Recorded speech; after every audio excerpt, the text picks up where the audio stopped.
Yo, everybody. What is up? Welcome back to another episode of the What Now podcast. Spencer and Zach are back. We're here. Zach is becoming a really good golfer. I don't know about really good. I mean, better. You're getting better. Definitely better. I'm also getting better, actually. I'm not going to say that You I'm are. not. I'm getting You better. are. I mean, to go from March when you shot maybe 150 Hey, and didn't. I did. No, I mean, yeah. 91 breaking in the 100. 90s. Yeah. Consistently in the low 90s. Is really impressive. It's not. I mean, they say the average golfer will maybe break 100 once in their life. So. Really? Break 100? It's a pretty crazy stat. I feel like breaking 100, it's not that hard to do. Breaking 100 is like you just don't lose a ball on every hole. Which is hard for a lot of people. I mean, most people don't play slice. Yeah. That's good. Nah. It's good. I'm playing on 14-year-old irons. So life's about to change forever. Yeah, my irons are 2 weeks from years now. old. 11 years old. Yeah. Playing on flex shaft, which is not great for a big boy. Yeah, you'd be swinging hard. Yeah. You'd be swinging hard. Well, that's the thing, dude, is I feel like I'm not trying to swing that hard. And I find that I do. I need new grips. But yeah, dude, I mean, I think what's the stat too? Like how many chiropractic offices break 20K a month? Like not very many either. Is that real? I think so, dude. I think that's like the stat. Like the average chiropractic office won't. I know like the average chiropractic office doesn't make it 5 years. Just average business in general. Average business, yeah. Let's see. What does Perplexity say? Yeah, what does Perplexity say? That's good. Let me see. I got this new Perplexity launched their new web browser called Comet. Okay. And it's basically like it's just a web browser based around Perplexity. It's pretty good. What is the average top line revenue for small businesses in the United States?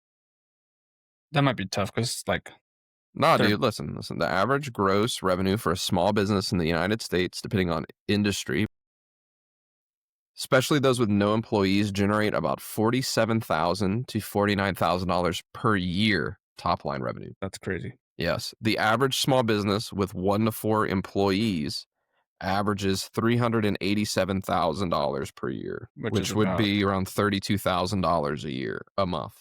Top line. So if you're making $33,000 a month collections or more, you're above average. Nice. You're above average. So I mean, yeah, that's a crazy stat. Just like you say, like the average golfer never breaks 100. Yeah. Or only breaks 100 once in their life. You know, I mean, average small business owner. And this goes across the board. Like this is like in all of everybody in your BNI, making 30K a month. I think too, like a crazy thing to like growing up playing golf most of my life, like our goal in high school was to break 100. Like we were all like pumped with 98, 99, and that's like kind of been another thing golf has taught me. Like if you play around guys that are just trying to break 100, like you're also going to be in that. And so playing with like my brother-in-law, Brett, people who are like, good, like they're good, and you get to see kind of their mindset and just, oh wow, they do get up and down quite a bit. Like that is possible to do. You should actually take a second to line up your putts. But like we talk about all the time, it's about who you're around. So yeah, listen to this. So here's more stats. Non-employer businesses, so businesses with no employees, like solo dolo practices, solo dolo businesses in general. Average annual revenue between $44,000 and $49,000. Over 75% of these solopreneur businesses earn less than $50,000 a year. Businesses with 1 to 4 employees, $347,000 to $387,000. So literally, just by having 1 employee, you can make 6 times the revenue. That's crazy. That's also crazy. Yes. Businesses with 5 to 9 employees, average annual revenue approximately 1.8 million. So if you can get to the point where you have enough work for 5 people or more, then you're statistically almost guaranteed to average 1.8. That's crazy. And like, well, I can talk about that in a little bit. And then 10 to 19 employees, average annual revenue about 2.6 million. So, but that's crazy though, that the stat of like going from 1 to 2 people is a 6x jump, but then going from, 4 and then going from like 1 to 5 people is like a 3x jump, but then going from like 5 to 10 people is only a 2x jump, right? Yeah. So Right. that's where you talk about, like, that's where leverage really comes into play. Hmm. But only 9% of small businesses bring in more than $1 million annually. Sole proprietors tend to make less, averaging $35,000 a year. Both median and averages are pulled upward by businesses with several employees. That's crazy. Blue's very intrigued by the stats right now. Since we never released video, Blue's like right over my right shoulder. He's Sub very, blue. very invested. That But is that's pretty great. crazy. Yeah, right. I mean, it's the same. It's the same thing. So Yeah. it's just talking about scale. It really Right. is It really is like, I'm a numbers guy. Like I'm always like, okay, well, like if I'm just average, Hmm. right? Then like what is the worst that I could do? And then what's my best that I could do? Right. Like what can I expect if I'm just average? It's the same thing with like my golf shot. Like I look at that all the time. It's like, okay, if I'm an average golfer, how far should I like realistically expect to hit my clubs? And it's like the average 7-iron, I think, is like 135 yards average. Like the average 7-iron distance is 135 yards. I'm like, oh, I hit mine like 160, Yeah. you know? Yeah. So it's like, and then I'm like, dang, I only have 160. Like I should be hitting like 180. Right. But then like when you look at the tour, like, okay, this is actually the one that gets me more frustrated. And it's the same thing in chiropractic. And so I'm going to draw an analogy, but I'm like, dang, dude, my 9-iron should go 150. The average PGA Tour Pro 9-iron distance, 152. And I'm like, I think I should be hitting PGA level like distances. Like for real, the average PGA distance is for a 9-iron is between 152 and 160. Like Scotty's 9-iron is like Scotty's hitting 158. 9-iron 161 like Yeah. stock, which I hate that I know that number off the top of my head. But Like for real though, but like, okay, so then like if like when you see all these chiropractors like talking heads on the internet being like, how to have a $10 million business and like yeah. whatever, you know, like, and you're like, I'm just starting up. Like, you got your diploma in your hand, you just walk across stage and you're like, $10 million, dude. It's like, hey, like, I think for me, this weekend in Kansas City with Steph and the Wealthy Practitioner crew, Denisa Weber, which we still need to have her on our podcast, but was Yeah. talking about the difference between operating as a leader between the gap and the gain. Mm, And like leading from the gap is basically measuring yourself against your future that you want to have. So it's like, well, I'm only at blank. That's kind of what it sounds like. I only hit my 9-iron 100 yards. Or really, I'm only collecting 25K a month, whatever. Versus operating in the gain is saying, like, dang, dude, like, I've only been playing golf a couple months and I'm shooting in the 90s. Like, that's mhm. pretty good. Or, saying, like, man, I've been open for my first year and I can actually pay myself a salary. That's great. Or 2 months ago, I was averaging 12K and now I'm making, 2 months ago, I was seeing 50 visits a week and now I'm seeing 100 visits a week. That's operating from the gain, looking at the positive, looking at where you've come from, not where you want to be. Because you'll never get there. You'll never get, everybody always says, oh, when I get there, I'll blah, blah, blah. Mhm. But you never get there because then you just you're always chasing a goalpost, always chasing. So do you have any areas where you feel like you're always chasing? That's all I do. Like that's one of my biggest struggles is I'm never, whether it's golf, whether it's business, high rocks, lifting. That's a comparison and like where I set my sights on has always been a huge, huge struggle. Yeah, Um, comparison is scarcity. yeah. So that's always been a huge, huge area of self work and self reflection. And it was Yeah, interesting, like working through EMDR, kind of learning where that came from. Was pretty neat, but uh, I just got off of my coaching call with Cody Jefferson, and mhm. we were talking about this verse right here in Genesis 2. Genesis 2:15, the Lord God took man and put him in the garden of Eden to work and take care of it. Right? And we were talking about that, and obviously we're not like this isn't a Bible podcast, but basically we were talking about like you get put in situations in life for you to work and take care of the things that you are given, right? So there's a time for sowing and there is a time for reaping. But like in Genesis in the fall, it's it basically it says like, because you didn't listen to what I told you, the ground is cursed because of you, and through painful toil, then you will eat from it all the days of your life.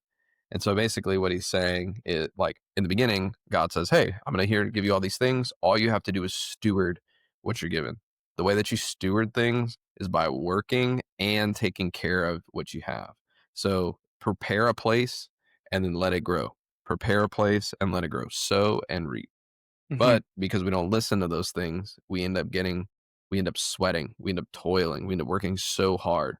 And like that was like my big takeaway from our time in Kansas City is like I was on a walk in the morning. I was Mm-hmm. going to go to the gym and I ran into Colton Neville and we were both going to go to the gym Nice. and it was packed. And so we were like, well, we're just going to go outside for a walk.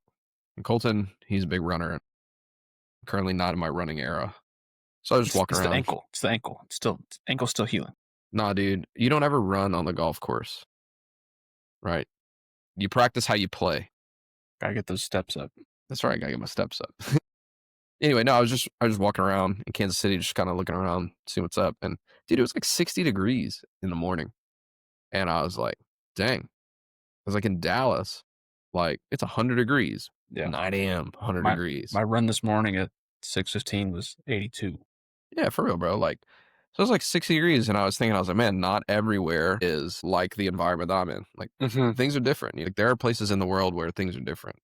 And there's a place in the world where like building a practice doesn't have to be hard. There's a place in the world where there's everybody wants to pay for chiropractic all the time. There's a place in the world where pediatricians refer to chiropractors, like just like those kind of things. You know, I was like, man, just because like my circumstances, like the life that I'm living is my circumstance, doesn't mean that that's true everywhere.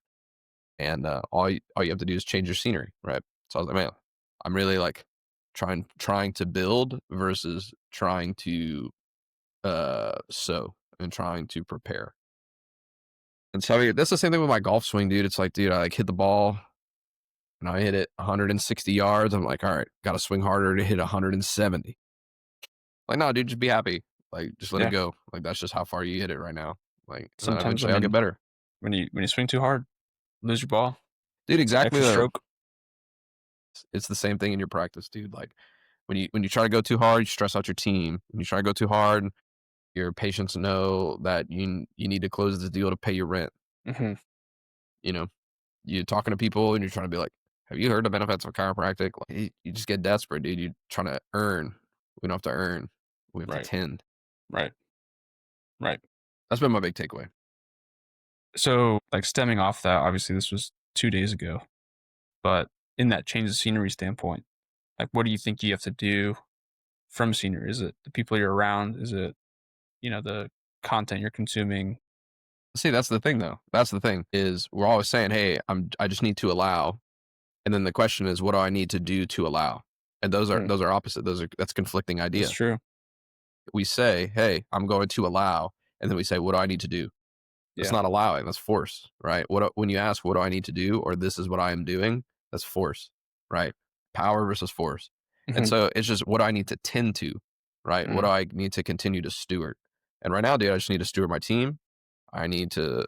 That's really it, dude. Like we have strategically placed everything in our office for growth, for sustainability, and I just need to steward our sustainability. Meaning, I don't need to go and do anything else because like we're in a stable place. I just need to like just let it cook, like let it sit, like Let it marinate. right. You know, it's like saying like, oh, okay, I got this plant. I got a pot. I put the seed in the soil and I watered it, and it's sitting in front of the window. Right. We just Mm-hmm. need to like let it sprout, like let it do its thing. But we sit there and we look one day and say, okay, well, what do I need to do? Right. What do I need to do? It's the same thing with my golf swing, bro. I hit a great shot. Okay, what do I need to do to get better? All I Mm-hmm. need to do is just do it again. All I need to do is just like Yeah. don't tweak. And Which I mean, I well, know like that's another area that and something I've been proud of myself the last 3 months, but I can very much, and I think I've talked about this a little bit on the podcast, and I know you and I've had this conversation, but I know I'm not the only entrepreneur that does this, but as soon as things get good, is typically when I am like, oh, things are good. I need to go shake things up. We need to go change this, change that. We need to start Dude, doing this. things are good, so I should work harder because if it's good, then if I do more, then it'll be great. Yeah. False. False. Yep. You know, like it's like when you're driving in the car, you're like, "Hey, I'm on the right path. I got my route written down, and put into the GPS, whatever you want to say, Mhm. you know. I'm on the road that I need to be on, and what do? You just wait till you get there. Yeah. You literally just hold the wheel. You don't even like you just set it on cruise, you hold the wheel and just kind of let it go, right? Yeah. And then you just kind of respond to like what's needed. Instead, like, you know, saying like, "Hey, I'm on the right route. What do I need to do now?" Mhm. Is like you're swerving all over the road, taking back roads, you're like doing all this stuff, right? And what it does is you actually get there slower. Mhm. You end up working harder to get to the same place. If you were to just put it on cruise and don't change lanes, Yep. then, you know, it would be a lot easier. Yeah. Right. Big trust. Big trust. Hey, speaking of the big trust is on my fantasy football team this year, Why can I not Lamar remember? Jackson. Oh, yeah. That's terrible. Come on, dude. You're the Ravens I'm, guy. I'm a Ravens guy. Your ball And marker is a Ravens ball marker, and you don't know the big trust. Woo woo. big trust. Whoop, whoop. Technically, it's That's Mark. Mark Yeah, Ingram. that's my guy, bro. He's a saint. He He's a retired a saint. saint. Yeah. Saint Mark. I feel decent about the Ravens here. Hey, but this is the thing though, is like the reason I bring up fantasy football too is because when I first opened the practice, Right. dude, I love fantasy football, bro. Love fantasy Mhm. football because I like to beat my friends at things, and I like to have my friends over, host them for wings Yeah. and chips and guac at the house, and then watch them lose to me. That's Yes. that's so fun. And when I started the practice, I said, nah, I have no room in my life for fun. I only have room in my life for work. And so Yep. I'm going to say no thanks to fantasy football. And that was good for a season because it really did allow me to focus Mhm. and the Saints sucked. So then like I didn't lose at fantasy football and the Saints sucked. But like this year I was like, dude, I need to start having more fun. Like because I'm working and I'm working, I'm working, I'm working, I'm working. I'm operating from the gap and Mhm. I'm working so hard. That's why I took up golf because like we went golf with Shannon and I Mhm. had the best time. It was so fun. And I was like, dang, dude, I need more fun in my life. Yep. So I took up golf and I was like, you know what else is fun for me? Fantasy football. So this year I was like, I'm playing fantasy football again. Just one league, not like all six like I used to be in. Just one league. Yeah. But yeah, dude, we It's gotta have more fun. Like we gotta like do things. And if you're in the season where you're starting up, where you're trying to build, yeah, maybe like you have to say like put some things on pause because you're in your sowing season, Mhm. right? No, I mean I totally agree. Like I've said, like this has been the most I've played golf since my senior year of college. Like from chiropractic school until now, like I was in that sowing season and still in a big part in that sense. But in the last 2, 3 months, things have dramatically changed from a mindset and just overall life satisfaction. And I think a large part of that is golf, which sounds crazy, but I have so much fun playing golf. Yeah, it's fun. I think It's I fun. That's what shared last week, like my EMDR therapist. She's like, "What did you like to do when you were like late middle school, early high school?" And I was like, "Well, play football and golf and fantasy football." And she's like, "You're probably not going to go play football anytime soon." Nope. She said, "You could probably do the other two." dude. Have you seen the videos of like the 37U football? Dude, If you're listening and it's you haven't awesome. seen these guys fully padded, running routes, offensive line, everything, it is awesome. It's Just dudes. like it's like the LA Fitness pickup, but a Yeah. football. Yes. It's like pickup basketball at LA Fitness, but football. It's kind of awesome. Good for those guys. Like honestly good for them. I couldn't imagine putting pads on right now and going and hitting Dude, people. no, I'm just not trying to do that. But like, I mean, Like the that's the same closest thing. I mean, I think I could get would be jujitsu. dude, But even jiu-jitsu's then, fun. I'm like these shoulders have been through it. Listen, dude, I'm a golfer now, dude. Like, Yeah. that's where I'm at. I'm a golf guy. Yeah. I'm a golf guy. It's relaxing. It's fun. It's challenging. It's a hobby. It's I mean You can do it when you're every young. shot You can do it when it's you're old. perfect for men. I mean, as men, we love to solve problems. That's all we want to do. And each shot is a new problem that we have to try to solve. And most often than not, we do not solve it very well, We don't. I was about to say, dude. We try our best. Try which our is why best. our wives probably don't want us to try to solve their problems. That's a different conversation. But yeah, dude. I mean, yeah. So I think I'm gonna have to get reading the Gap and the Gain again. Yeah, It's a good I've never one. read it.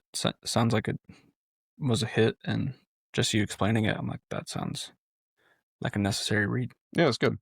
It's good. Is it Dan Sullivan?